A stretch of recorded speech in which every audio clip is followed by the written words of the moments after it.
자, 이번 시간에는 지난 시간에 그 이론 파트 설명에 이어서 2023년 8월 5일 시행됐던 제109회 전산회계 1급 실기 파트를 여러분들과 같이 한번 풀어보도록 할게요. 7이 아니라 6인가요? 자, 실기 이제 파트 들어가기 전에 여러분들 그 홈페이지에서 기출문제 다운받았던 내용을 갖다가 프로그램을 실행시켜야 되겠죠. 여기 보시게 되면 폴더가 두 개 있죠. 2교시, 3교시라고 되어 있는데 요 2교시는 전산 회계 2급, 전산 세무 2급 프로그램을 사용하실 분들은 2교시 것을, 3교시는 전산 회계 1급, 전산 세무 1급 파트를 갖다가 활용하실 분들은 3교시 프로그램을 이용하셔야지 돼요. 그 내용이 여기 설치 안내 열어보시게 되면은요, 이렇게 보시죠. 크기를 이렇게 하고요. 자, 전산세무 2급, 전산회계 2급은 2교시 프로그램으로, 전산세무 1급, 전산회계 1급은 3교시 프로그램으로 사용하라고 나와 있어요. 자, 그 다음에 또 여기서 보셔야 될 것이 뭐냐면, 전산회계 1급에 해당되는 임시 수험번호하고 감독관 여기 확인번호 있죠? 요거를 알고 있어야지 그 프로그램을 실행시켜서 여러분이 확인할 수 있어요. 여기 총 8자리고요. 전산회계 1급의 임시 수험번호는 2 시작해서 2로 끝나고 나머지는 다 1. 그다음에 3913, 요 3913이 코드번호죠. 자, 요거 알았으면 여기서 확인하시고요. 그 다음에 우리가 했어요. 프로그램. 우리 3교시 회계 1급이니까요. 들어가서 여기 설치를 진행합니다. 자, 수험번호는 2111111 8자리라고 그랬죠. 이름은 여러분 이름 쓰시면 되겠고요. 그 다음에 설치. 그리고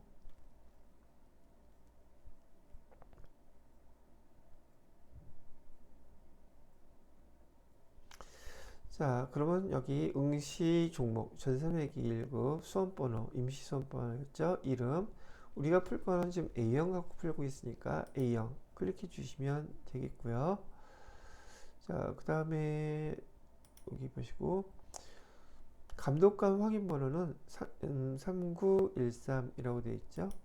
여기다가 3913 이렇게 입력하시고 정민상사 로그인 해주시면 됩니다.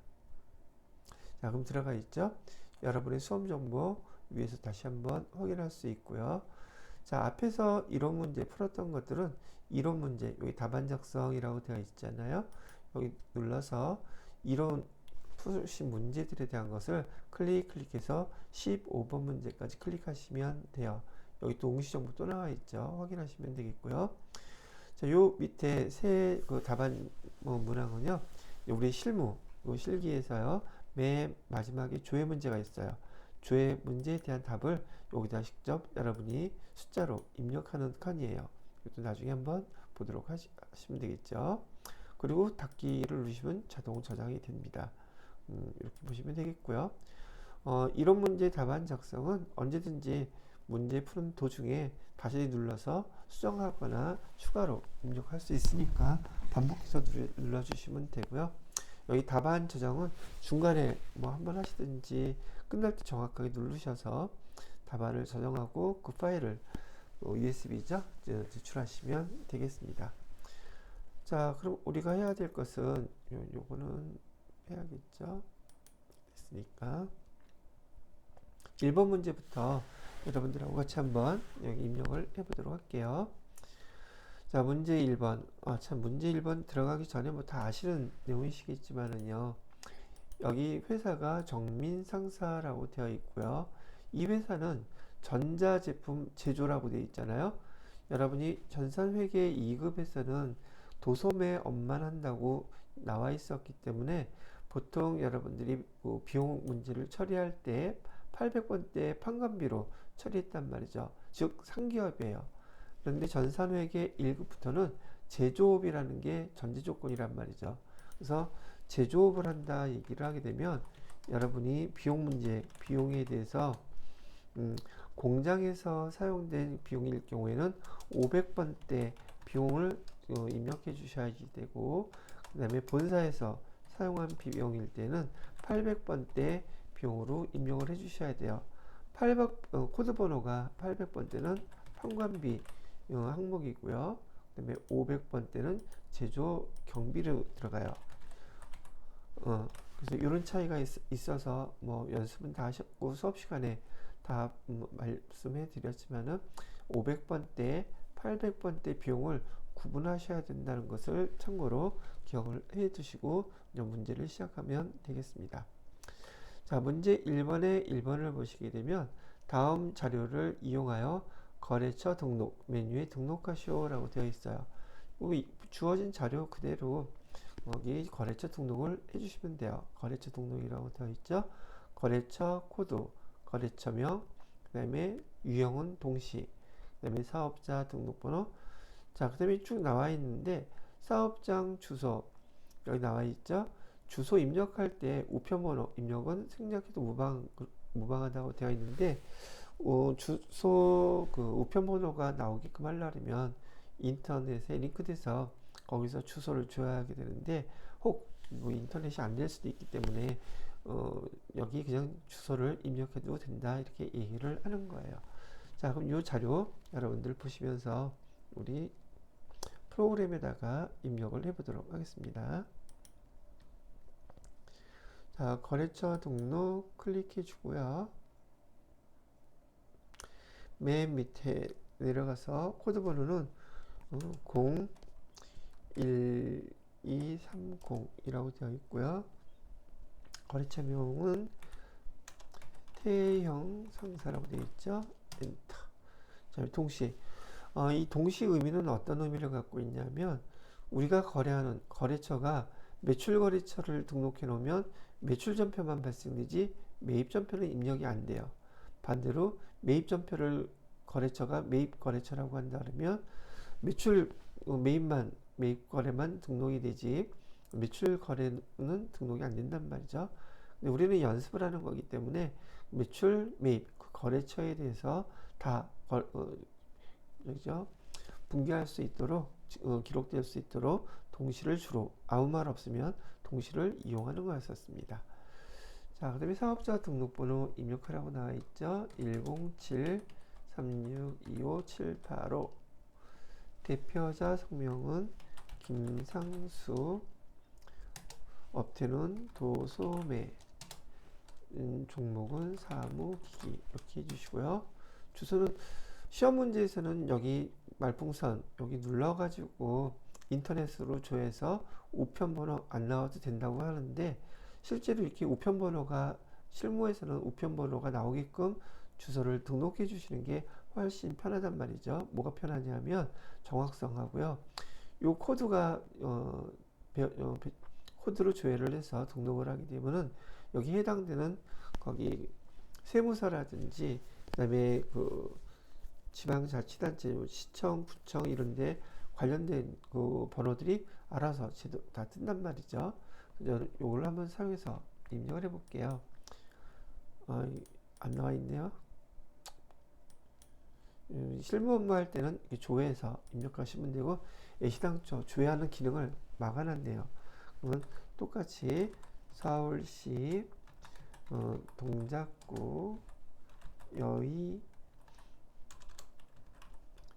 대방로 10 가길 1 이렇게 하고 가로 신대방동 됐던 거는 여기다 표시해 주는 게 좋겠죠. 신대방동. 왜냐면 주소 조회할 때 이렇게 나오니까요. 자, 그래서 태형 상사에 대해서 주소까지 입력을 해줬고요. 뭐 필요한 거 다 끝났죠. 주어진 대로 있는 자료만 다 입력하시면 되고요. 더 이상 입력하실 필요는 없습니다. 자, 그래서 첫 번째 문제는 이렇게 거래처 등록을 해봤고요. 두 번째 문제는 정민 상사의 전기말 거래처별 채권, 채무, 올바른 잔액이 이렇게 되어 있대요. 요거하고 똑같이 맞춰주세요. 이죠? 계정은 받으러움하고 단기 차입금 두 가지 계정이네요. 자, 요거는 그럼 닫고 거래처별 초기월 정기분이라고 그랬으니까 정기에 있는 거래처별 초기월 클릭 이렇게 해주시고요. 자, 그 다음에 받으러 온 계정 클릭하시게 되면 두 거래처 나와 있죠. 여기 원수라고 하는데 1000만원, 금액이 1000만원이 아니라 1500만원이었어요. 그다음에 캐스터 200만원, 이건 맞죠? 여기 보시게 되면 여기 재무상태표 거래처에 입력되어 있는 받으러 전체 금액과 거래처별 금액 두 개가 일치하면 요 차익이 안 나타나죠. 차익이 딱 맞춰서 나타나지 않게 해주시면 된다는 얘기예요. 자, 두 번째는 단기 차입금 볼까요? 단기 차입금은 3,500만원. 거래처는 이태백이 없네요. 여기에다가 F2 눌러서 거래처 조회합니다. 이태백 금액은 1000만원. 자, 그 다음에 빛날통신 1300. 여기가 300이 아니라 1300. 그 다음에 캠프사는 1200. 1200 맞죠? 차익 없죠? 예, 이렇게 입력을 해주시면 되는 문제였었어요. 자, 요것도 나가고요. 자, 그럼 두 번째 문제 끝났고요. 세 번째 문제를 보시게 되면 전기분 손익계산서를 검토한 결과 다음과 같은 오류가 발견되었대요. 전기분 재무제표 중 관련 재무제표를 모두 적절하게 수정 및 삭제, 추가 입력해 주세요. 그랬는데 이 문제는 한동안 예전에 몇 년 동안 계속 자주 나왔던 문제이긴 한데요. 이걸 되게 좀 어렵게 생각하시는 분들이 많이 있단 말이죠.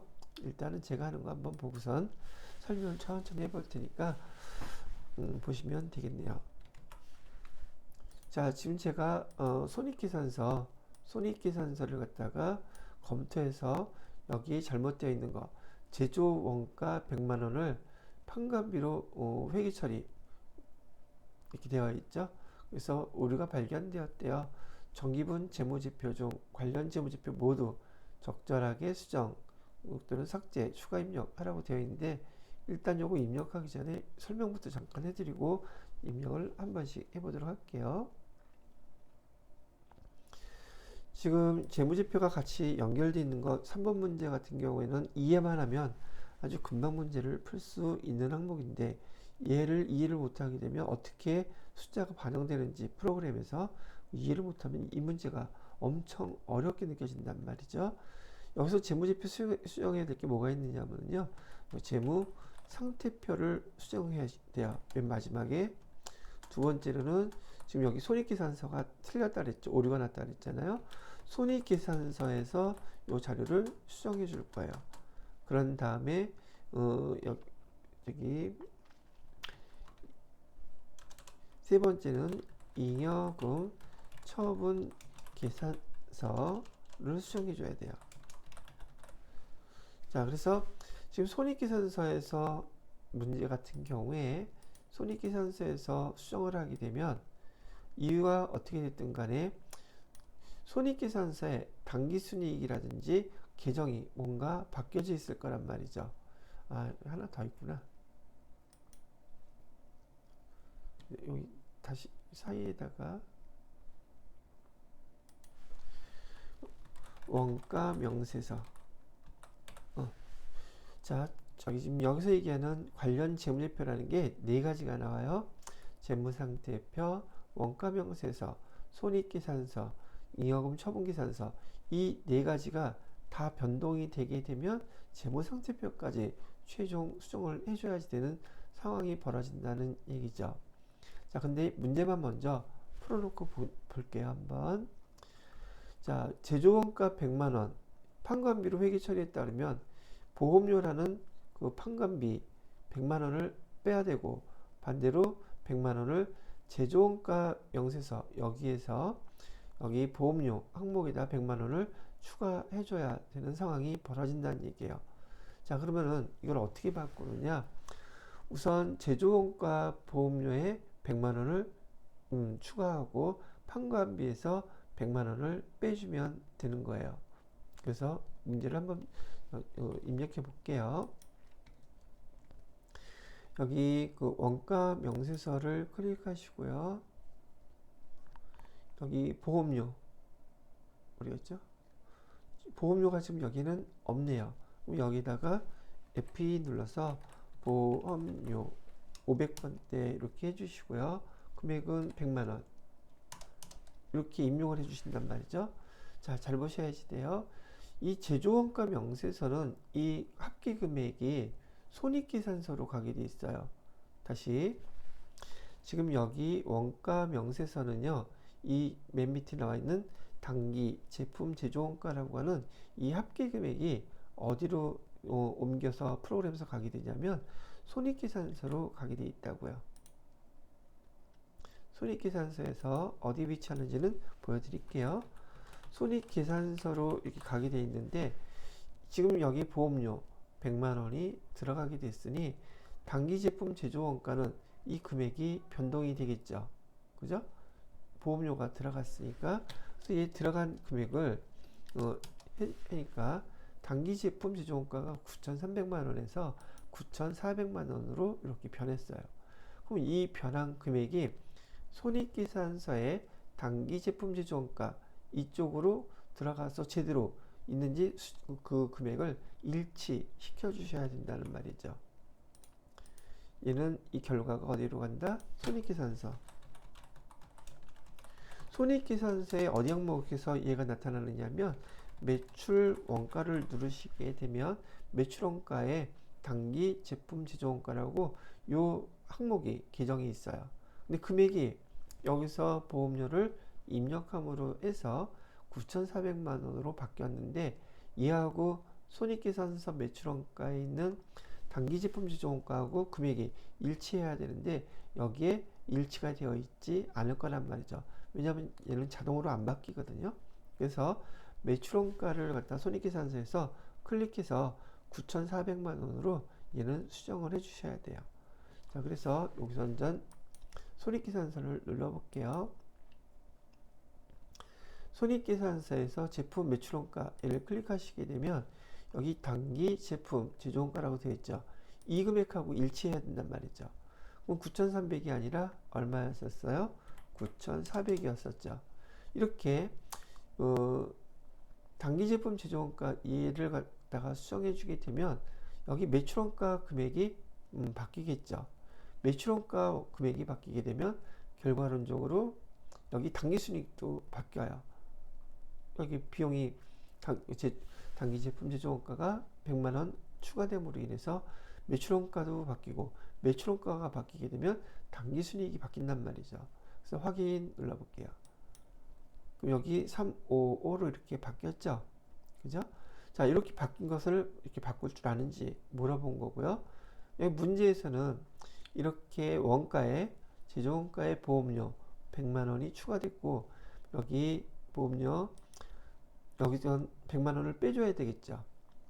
그죠? 잘못된 거라고 했었으니까 그럼 여기서는 300만원이 아니라 200만원이 이렇게 돼요. 그럼 이렇게 200만원으로 입력해 주게 되면 매출원가에서는 100만원이 추가되고 보험료에서는 100만원이 빠지게 되니까 여기 당기순이익은 변동사항이 없어지게 된단 말이죠. 그래서 엔터 하면 다시 356하고 이렇게 바뀌게 되죠. 그죠? 그래서 이 숫자, 이 당기 순이익의 숫자는 어디로 이 숫자가 프로그램이 연결되어 있느냐면 얘가 이익잉여금 처분계산서로 연결되게 되어 있어요. 즉 손익계산서의 당기순이익과 여기 손익계산서의 당기순이익과 잉여금 처분계산서의 당기순이익란이 보여드릴 거예요. 당기순이익란하고 반드시 일치해야 돼요. 금액이. 자, 그러면 여기 3억 5,600 이렇게 되어 있죠. 이 숫자가 잉여금 처분계산서에 당기순이익과 일치해 있는지 한번 다시 보도록 할게요. 자, 그리고 이걸 누르고 여기 잉여금 처분계산서에서 당기순이익 어딨냐면 여기 있죠. 356, 150 이 금액 똑같죠. 그죠? 만약에 금액이 다르다고 하면 요 위에 F6 불러오기를 누르잖아요. 그럼 단기 손익계산서에서 수정된 당기순이 금액 그게 여기에 그대로 이렇게 딱 반영이 돼요. 자동으로 이렇게 이걸로 바로 일치시키는 작업을 예로 한다는 얘기예요. 근데 어차피 얘는 맞으니까 손댈 거 없었다는 얘기죠. 자, 마지막으로 만약에 손익계산서에서 당기순이익이 바뀌었었다면 여기 당기순이익과 정기 2월 미처분 이익잉여금 요 두 가지 합친 금액의 숫자가 바로 얘거든요. 369, 567,000 369, 567,000 이 금액의 계정 이름은 미처분 이익잉여금이거든요. 요 미처분 이익잉여금 얘는요 어디 재무제표하고 일치해야 되냐면 재무상태표에 가시게 되면 2월 2일 잉여금이라는 계정이 있어요. 2월 2 잉여금 계정 그 금액하고 얘가 딱 일치가 돼야 돼요. 그래서 지금 이 금액이 일치되는지 재무상태표에 369, 567 이 금액하고 일치하는지 한번 보도록 할게요. 재무상태표로 오셔가지고요. 여기 2월 이익잉여금 있죠? 여기 369, 657,000 반드시 일치해야 돼요.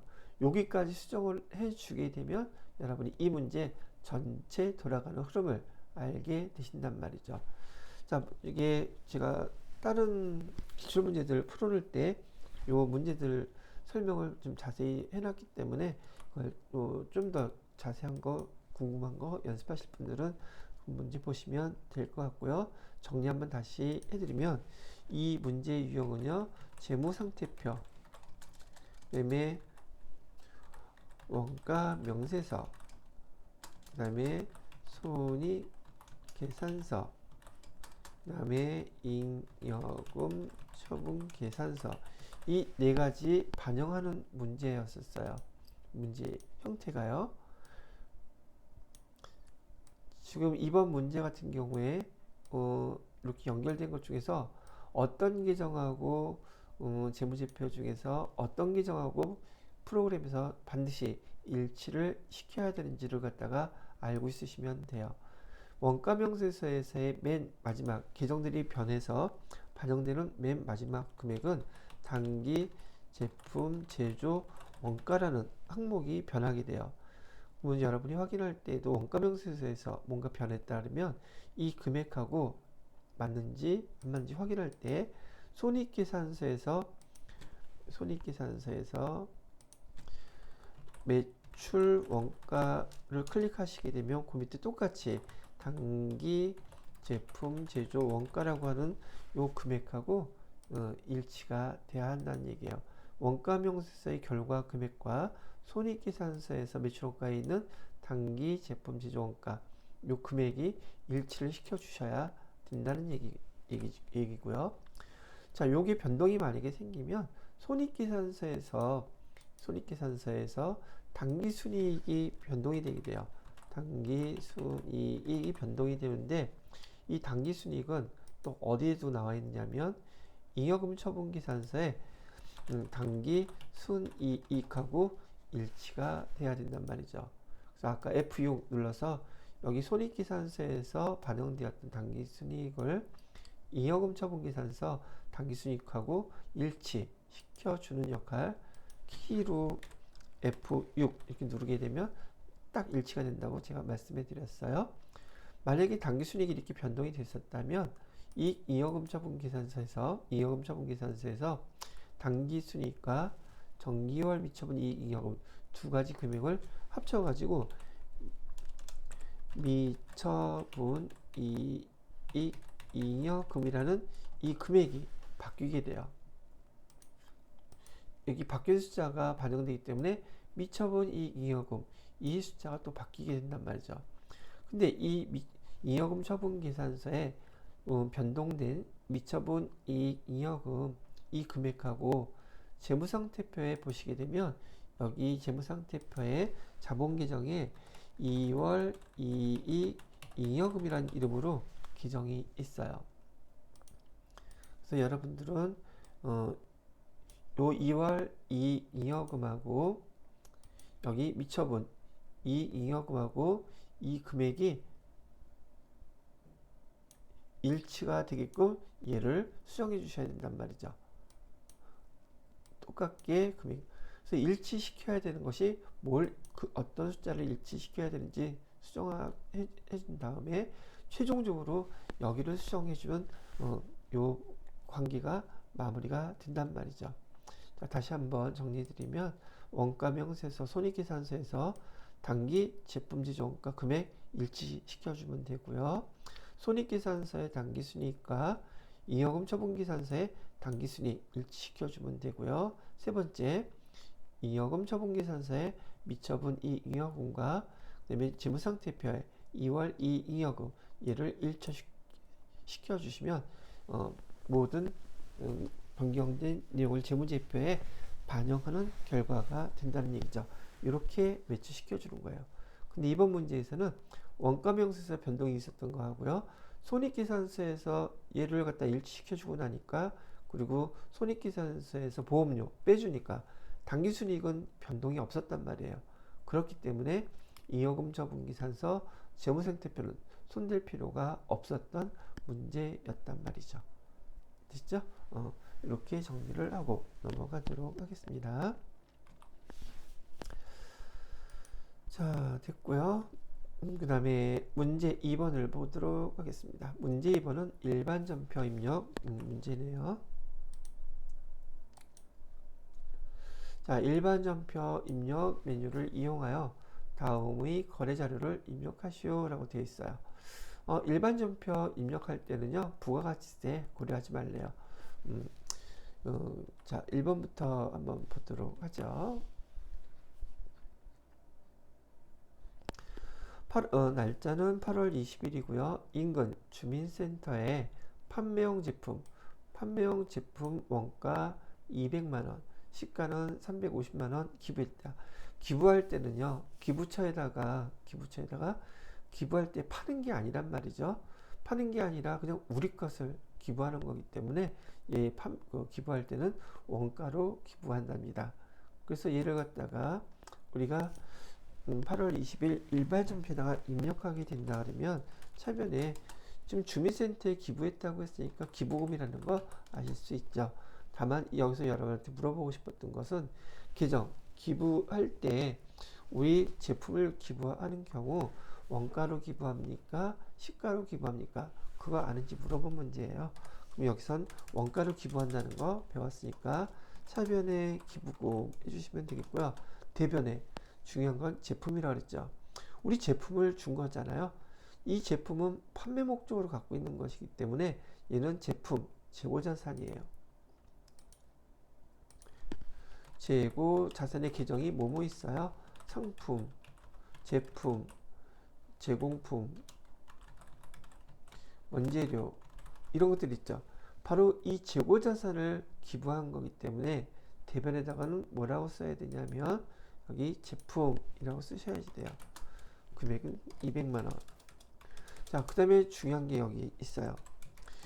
이 제품은 우리 재고자산인데 재고자산의 목적은 판매 목적으로 갖고 있는 거기 때문에 이 재고자산이 대변에 오게 되면 무조건 얘는 판매됐다고 보는 거예요.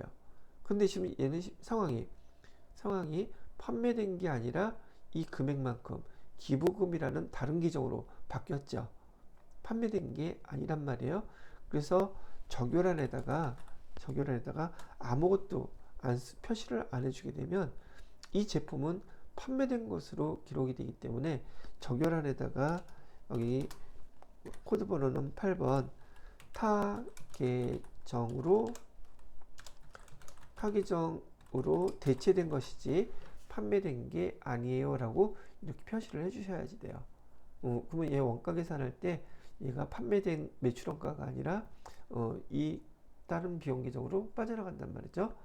자, 이렇게 반영하기 위해서 프로그램에서 반드시 이렇게 기부금으로 여기 기부한 것으로 제품 상품 이런 것들이 나갔다면 정렬안에 8번 타기종으로 대체 요 표시를 해 주셔야지, 이거 해주지 않으시면 아마 이 문제 틀린 것으로 될 가능성이 높아요.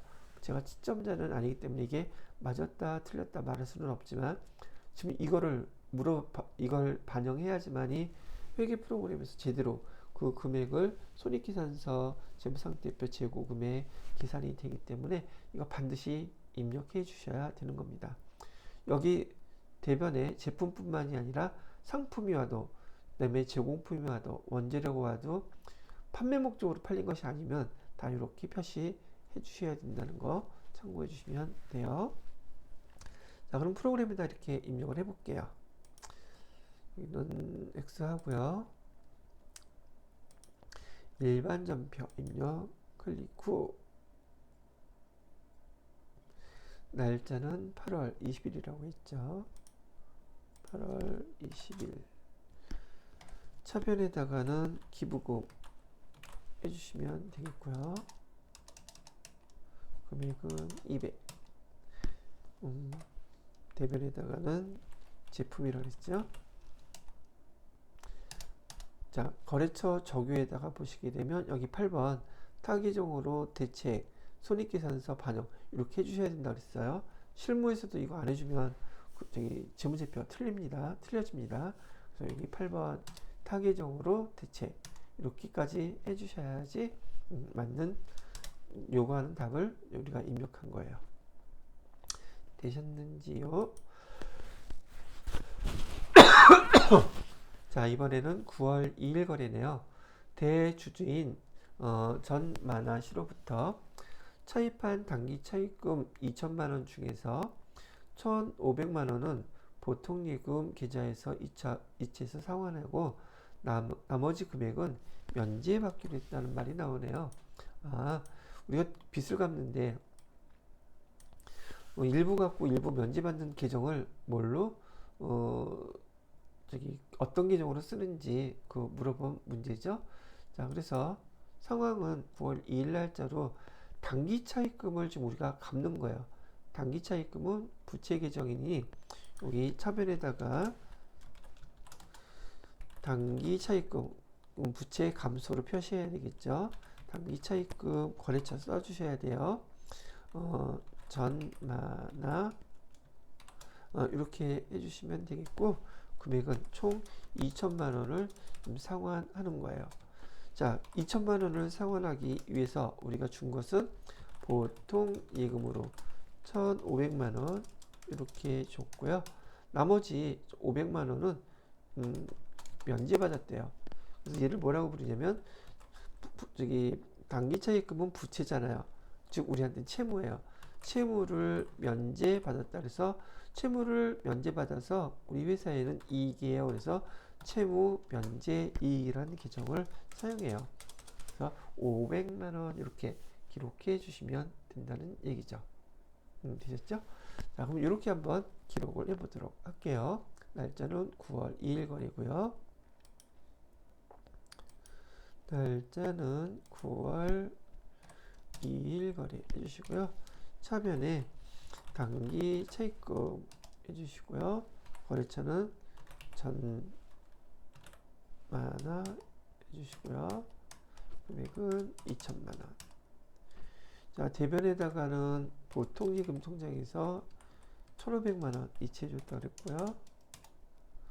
그 다음에 거기다가 채무 면제이익이라는 요 계정 선택하셔서 이렇게 입력해 주시면 된다는 얘기예요. 자, 이렇게 입력해 주시면 여러분한테 채무면제이익 계정 아는지 물어봤고, 이렇게 입력해 주시면 문제에서 요구하는 입력사항이 된다는 얘기죠. 자, 그 다음에 3번 문제 볼까요? 3번 문제는 날짜가 10월 19일 거래네요. 보시게 되면 용인의 외상매입금 250만원에 대해 타인이 발행한 당좌수표라고 하면 우리 입장에서 현금이었겠죠. 타인이 발행한 수표를 다시 도로 주게 돼도 현금이에요. 수원에 제품을 판매하고 받은 수원 발행 약소금 100만 원을 배서해서 지급했다. 자, 두 가지 다 타인이 발행한 당좌수표. 이거는 우리가 현금이라고 쓴다는 거 배웠을 거고요. 그 다음에 수원의 제품을 판매하고 받은 수원 발행, 이거 우리 게 아니죠. 우리가 발행한 게 아니라 수원에서 발행해서 우리한테 줬던 어음이에요. 이거는 우리가 기록할 때 받을 어음이라고 기록을 해놨겠죠. 즉 용인이라는 회사에다가 우리가 외상매입금을 갚으면서, 그러면 회계 처리는 어떻게 해야지 돼요? 자, 차변에다가는 외상매입금 거래처 꼭 써주셔야 되죠. 채무니까 용인 이렇게 해주시고요. 금액은 250만 원을 갚는 거예요. 근데 우리가 우리 당좌수표를 발행해 줬다면 당좌예금에서 빠져나갈 거니까 당좌예금 이렇게 기록하겠지만, 이거는 우리가 발행한 당좌수표가 아니라 타인이 발행한 당좌수표를 우리가 갖고 있다가 그 다음에 지급하는 거기 때문에 현금하고 똑같은 거예요. 그래서 250만 원 이렇게 써주셔야 되고요. 그 다음에 거래처에서 우리가 받아서 보관 중인 어음을 배서 양도했다 했죠. 받을 어음을 누구한테 받았어요? 여기 수원에서 받았잖아요. 수원에서 우리가 받을 거 있었던 거, 이를 배서 양도해서 다시 용인한테 주었기 때문에 여기 받을 어음 수원이라고 처리하시고 금액은 100만 원 이렇게 해주시면 되는 문제였었어요. 실제로 이런 거래들 일반 거래소, 회사의 실무 거래에서 종종 발생하는 것들이기 때문에 타인이 발행한 수표가 현금이라고 여러분이 기록할 수 있는지, 거래처가 발행해서 지급해줬던 어음을, 즉 우리한테 받을 어음을 그대로 다시 용인의 외상매입금을 갚기 위해서 이렇게 주는 경우 배서해서 지급하다라는 표현을 쓰고 있으니까 받을 어음이라고 기록할 수 있는지, 즉 이렇게 기록을 할 수 있는지를 물어보는 문제였었어요. 자, 한번 3번 문제도 그대로 한번 입력을 해보도록 할게요. 날짜는 10월 19일 날짜죠. 날짜는 10월 19일 날짜로 차변에 외상매입금 거래처는 용인이라고 그랬었고요. 금액은 250만원. 자, 대변에다가는 현금을 준 거죠. 당좌예금을. 금액은 150만원이었었고요. 100만원은 받으러 어디서 받은 거였었죠? 얘는 수원에서 받은 거였죠. 수원 100만원. 예, 이렇게 입력을 해주란 얘기였던 거예요. 되셨나요? 자, 됐고요. 4번 문제를 볼게요. 날짜는 11월 6일이고 전월분 고용보험료를 다음과 같이 현금으로 납부를 했대요. 하나의 전표로 처리하고 회사 부담금은 보험료로 처리하래요. 자, 그러면 우선 합계금에 우선 현금 나왔다고 하니까 현금은 얼마가 빠져나갔을까요? 뭐 이렇다 저렇다 해도 60만 1,500원이 빠져나갔겠죠.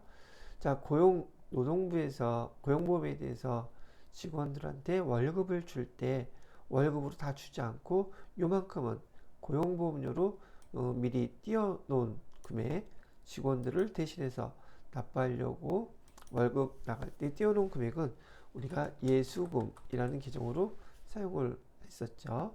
그 다음에 회사 부담금인 이 금액, 회사 부담분은 요만큼은 보험료라는 계정으로 처리해 주세요. 얘기를 했죠. 보험료라고 처리하게 되면 되겠고요. 요 금액은 현금 이렇게 나가면 된단 말이에요. 자, 그런데 여러분은 지금 제조업을 하고 있기 때문에 똑같이 예수금은 여기 공장에 있는 제조부 쪽이라든지 본사에 있는 마케팅부 요거 구분하지 않으셔도 돼요. 그래서 구분하지 않아도 된다는 말은 회계 처리할 때 차변에 예수금 띄워놓은 거 27만 전체를 이렇게 해놓으면 된다는 얘기고요. 대변에다가는 여기 현금 나간 금액은 60만 1,000원, 500원 이렇게 써주면 된다는 얘기예요. 자, 그리고 회사 부담금에 대한 보험료는 회사 입장에선 비용이죠. 비용인데 제조부에서 발생한 그 보험료, 얘는 500번대 보험료로 22만 1,000원을 기록해 주셔야지 되고, 마케팅 본사 거는 800번대 보험료로 기록을 해 주셔야 된다는 얘기죠. 그래서 500번, 800번 비용을 구분하라는 말이 바로 이 상황인 거예요. 그래서 여기 보험료, 이거는 500번대 글씨를 쓸 때는 제조경비라고 해서 가로 제 이렇게 500번대를 표시해요. 금액은 22만 1,000원 이렇게요. 그 다음에 똑같이 보험료 800번대는 쓸 때는 판관비라고 해서 판 이렇게 표시해 주시고요. 여기다가 11만 500원 이렇게 회계 처리를 한 점표에다가 주르륵 해 주시면 된다는 얘기죠.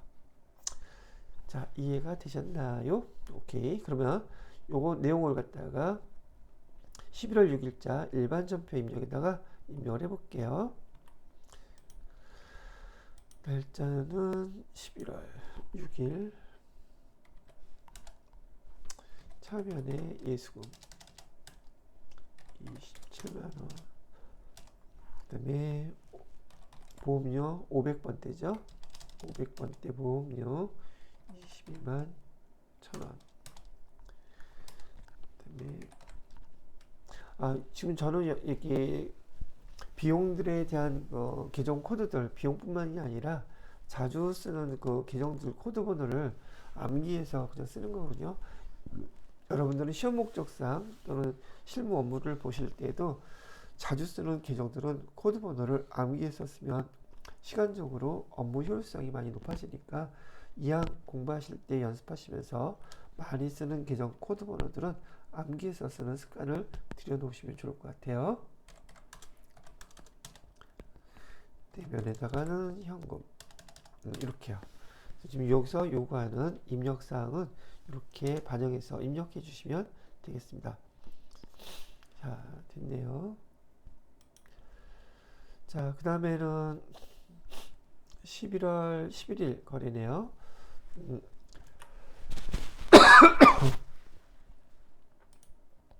자, 여기 영업부 직원이라고 나와 있죠. 비용 문제가 혹시 나온다면 800번대고요. 확정 기여형 퇴직연금을 하나은행 보통예금 계좌에서 이체해서 납입했대요. 이 금액에는 연금 운영에 대한 수수료 20만원 수수료가 포함되어 있다고 얘기를 하고 있네요. 자, 그러면 확정 기여형이라고 얘기했으니까 우선 쉽게 할 수 있는 거 대변부터 한번 정리를 해볼까요? 왜냐하면 전체 금액이 대변에 보통 예금에서 나갔다고 얘기했으니까 700만 원이 뭐 이렇게 나갔겠죠? 자, 그리고 지금 여기 확정 기여형 퇴직연금을 납부할 때에는 우리가 쓰도록 확정 기여형 차변에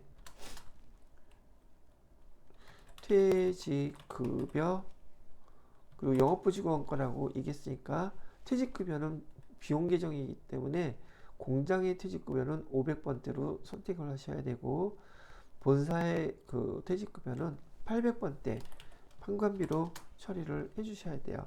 그래서 퇴직급여 비용 처리하고 700만원 이렇게 써주시면 되는 거예요. 그런데 여기에는 이 700만원이라는 금액 안에는 20만원의 연금 운영에 대한 수수료도 포함해서 내보내 줬다고 했잖아요. 그럼 실제로 퇴직급여 비용 처리해야 될 금액은 680만원만 해당이 되는 것이고 나머지 20만원에 대해서는 수수료 비용, 보통 여러분 계정에서 수수료 비용 조회하면 여러 개 나오죠. 이 수수료 비용은 지금 우리 그 영업부 직원에 대한 퇴직급여는 우리 판관비에 해당되는 것이기 때문에 판관비에 대한 수수료 처리할 때도 얘도 마찬가지로 판관비 800번대 수수료 비용으로 써주셔야지 돼요. 그래서 20만원 이렇게 표시를 해주시라는 얘기죠. 자, 여기 11월 11일 날 퇴직급여와 관련돼서 여러분이 주의해야 될 거, 회계 처리해야 될 거, 비용, 판관비를 처리해야 되는 거 이렇게 정리를 해 드릴 수 있다는 얘기죠. 자, 그러면 11월 11일 날짜로 이렇게 처리를 해 보도록 하겠습니다. 11월 아이고 여기 아니죠. 11일 차변에 퇴직급여 그렇게 해서 영업부니까 800번대 퇴직급여 해주세요. 680만원이라고 했고요. 차변에 수수료 비용, 여기 수수료 비용이 이렇게 많은데 얘 800번대 거라 그랬어요. 800번대 수수료, 아이고, 수수료 비용 800번대 20만원, 대변에다가는 보통예금에서 700만원 다 내보냈다고 했으니까 이렇게 해주시면 되겠네요. 자, 그 다음에 6번 문제를 보시게 되면 12월 3일 일시 보유 목적으로 취득하였던 시장성이 있는 세무의 주식 500주 한 주당 장부 금액은 8,000원 주고 샀다는 뜻이죠. 그리고 액면가액은 5,000원. 근데 처분은 얼마에 했냐면 만원에 했대요. 자, 요거 한번 여기 해볼게요. 그러면 수수료 25만원을 제외한 금액은 보통 예금 기자로 이체받았다. 그런데 일단 여기 일시 보유 목적으로 타회사의 주식, 타회사 주식을 갖다가 취득하게 되면 얘는 우리가 뭐라고 기록해야 되냐면 써야 되는 계정이 단기 매매 증권이라는 계정으로 사용을 해야 되는 거예요. 타회사의 주식을 왜 살까? 대부분 여기 시장성이 있다는 말은 사고 싶을 때 사고 팔고 싶을 때 팔 수 있다는 뜻으로 단기 매매 증권의 목적은요, 단기 시세 차익이 목적이에요. 그래서 타회사의 주식을 사는 목적이 단기의 시세 차익이 목적인 계정이기 때문에 여기 단기 매매 증권이요, 주식에 대해서 보통 문제를 낼 때는 여기 액면가액 한 주당 얼마씩 액면가액도 알려주고요. 여기서 지금 5,000원이라고 알려줬잖아요. 그 다음에 시가, 우리가 사갖고 온 금액 8,000원에 이렇게 사갖고 왔는데 액면가액하고 시가를 다 알려줘요. 근데 이 주식은 또 어디서도 거래가 되느냐 하면 우리 자본계정에서 우리 회사 주식을 사올 때에도 걔도 주식이기 때문에 주식 문제 관련된 건 무조건 액면가액 시가를 항상 다 가르쳐 주는데 얘가 언제는 액면가액 쓰고 언제는 시가를 쓰고 이게 많이 처음 배우시는 분들은 헷갈리단 말이죠. 그래서 이 문제에서 여러분이 기억할 것은 단기 매매 증권의 목적, 단기 매매 증권은 시세 차익이 목적으로 타회사 주식을 사는 것이기 때문에 그때는 액면가액은 전혀 고려하지 않는다. 왜? 시세 차익이 목적이니까. 그래서 단기 매매 증권은 액면가액 이렇게 주어져도 무시하시고 항상 시가만 생각하시면 돼요. 시가로만 기록하는 거예요. 그래서 샀을 때 8,000원 주고 샀는데 지금 팔 때 여기 보면 만원 주고 팔았다 그랬죠. 지금 한 주만 갖고 계산하는 거예요. 그래서 시가 판매했을 때는, 다시 팔았을 때는 만원 주고 팔았다고 하니 한 주당 얼마의 이익이 생겼어요? 한 주당 200원의 이익이 2,000원의 이익이 생겼죠. 한 주당 2,000원의 이익이 생겼고 거기 총 200주를 갖고 있으니 금액은 얼마가 이익이다? 40만원이 이익이 됐죠. 그래서 여기 40만원이 이익인데 40만원 이익인데 수수료 내는데 25만 원. 내게 되면 실제로 나한테 이익은 얼마만 떨어진 거예요? 15만 원만 나한테 이익이죠. 그죠? 요 논리를 알고 계셔야 돼요. 그래서 이 수수료 25만 원을 제외한 보통예금 계좌로 이체 받은 금액, 요 내용을 그대로 반영해서 설명을 이어서 해보도록 할게요.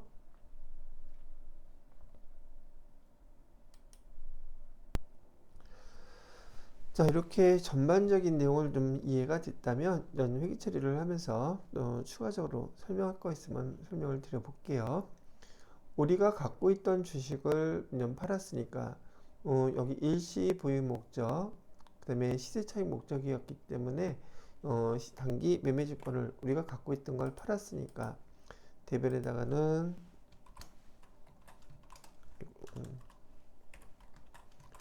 단기 매매 증권을 팔았죠. 근데 우리가 갖고 있던 거는 금액이 얼마였었어요? 500주 주당 8,000원이었다고 하니까 500 곱하기 8,000원 하게 되면 400만 원이 되겠죠.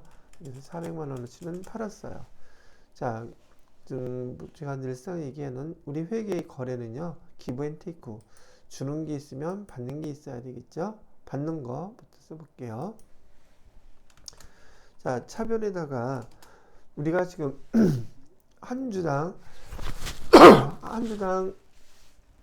만 원에 팔았다고 했고 500주니까 금액은 500만 원을 받았다고 가정을 해볼게요. 근데 여기 보통 예금 계좌로 받았다고 하니까 금액이 들어온 금액은 500만 원이 되겠죠. 500만 원. 그러면 차이가 얼마 생겼느냐 봤더니 100만 원이 차이가 났어요. 그래서 이거를 갖다가 우리는 단기 매매 증권 처분하고 나서 이익이 생겼으니까 처분 이익 이렇게 할 거란 말이에요. 그러면 단기 매매증권 처분 이익에서 100만 원 이렇게 쓰게 되면 주식 거래만 갖고서는 기록을 제가 해드린 거예요. 그럼 요거는 금방 이해가 되시죠? 그런 다음에 수수료를 처리해야 되는데 이렇게 처분했을 때 이익이 생기고 손실이 생기게 되면은 그 수수료를 그 이익에서 차감해 주거나 만약에 손실이 생겼다면 손실에다가 그 금액을 더해 주는 거예요. 즉 이 수수료 비용 25만 원은 별도로 수수료 비용이라는 계정을 사용하지 않는다는 거예요. 이유는 간단해요. 왜 그러냐면 이익이 났거나 손실이 났기 때문에 이익이나 손실에 이 비용을 갖다가 추가해주는 반영하는 것이지 별도로 수수료 비용이라는 계정을 쓰지 않는다는 거예요. 자, 그렇다면 이 상황에서 우리가 이익이란 금액 실제로는 여기 이익이 100만 원 났다고 계산은 됐지만 비용 25만 원을 제외하면 우리 수수료 25만 원을 제하면 내 이익은 100만 원이 아니라 얼마로 바뀌겠어요? 25만 원 뺀 75만 원이 그래서 이익이구나 이렇게 생각하지 않겠냐는 거예요. 똑같이 이 주식 거래하는데 수수료가 발생했다면 우리한테 보통 예금으로 500만 원 먼저 입금해주고 25만 원 수수료 주세요 이렇게 얘기할 증권회사는 없단 말이죠. 자기네 수수료 다 먼저 제하고 나머지 금액을 입금시켜 줄 거예요. 그럼 얼마가 입금되겠어요? 475만 원이 이렇게 입금이 되겠죠. 그래서 이 문제에 대한 회계 처리는 이렇게 해주면 된다는 얘기예요. 되셨는지요? 자, 참고로 여기 아까 얘기하려고 했던 게 하나가 있었는데 이것도 잘 틀리시더라고요. 아까 주식 거래할 때 타회사의 주식을 샀을 때 시세차익 목적으로 타회사 주식 샀다 그러면 단기매매증권이라고 쓰시고요. 그 다음에 회계 1급에서도 가끔 출제가 되니까 우리 회사의 주식 타회사가 아니라 우리 회사의 주식을 샀을 때는 자기 주식이라는 계정으로 쓰는 거다. 이렇게까지만 일단 알아두시면 되겠습니다. 우리 회사 주식을 사서 보유하고 있다 그러면은 자기 주식이라고 쓰는 거예요. 타회사 주식 사서 보유하면 단기 매매증권 이렇게 쓰는 것이고요. 자, 이렇게 구분하고 12월 3일 날짜로 이 내용을 입력해 보도록 하겠습니다. 날짜는 12월 3일 날짜로 해주시고요. 대변에다가는 단기 매매 주권 우리가 팔은 거 400만 원이었고요. 그 다음에 차변에다가 보통 예금으로 입금된 금액은 475만 원이었고요. 그 다음에 대변에다가는 단기 매매 증권 처분 이익이죠. 처분 이익에서 75만 원. 네, 이렇게 기록을 해주시면 되겠습니다. 요거 왔다리 갔다리 그래도 괜찮아요. 분계만 정확히 했으면 되는 거니까. 자, 이렇게 해주시면 돼요. 자, 그리고 그 문제상 지금 여기 실기 파트도 문제가 1번서부터 6번까지 나와 있는데 지금 문제 앞에 지금 1번, 2번 좀 설명해 드렸죠. 여기서 동영상 한번 끊고 동영상이 되게 설명하다 보니까 제가 하나 동영상 파일이 너무 길다고 하셔가지고 얘를 좀 잘라서 중간중간 필요한 부분만 보실 수 있도록 파일을 갖다 분할해서 녹화를 할게요. 2번, 3번 문제는 요 다음 파일에 연결해서 설명을 해드리도록 하겠습니다.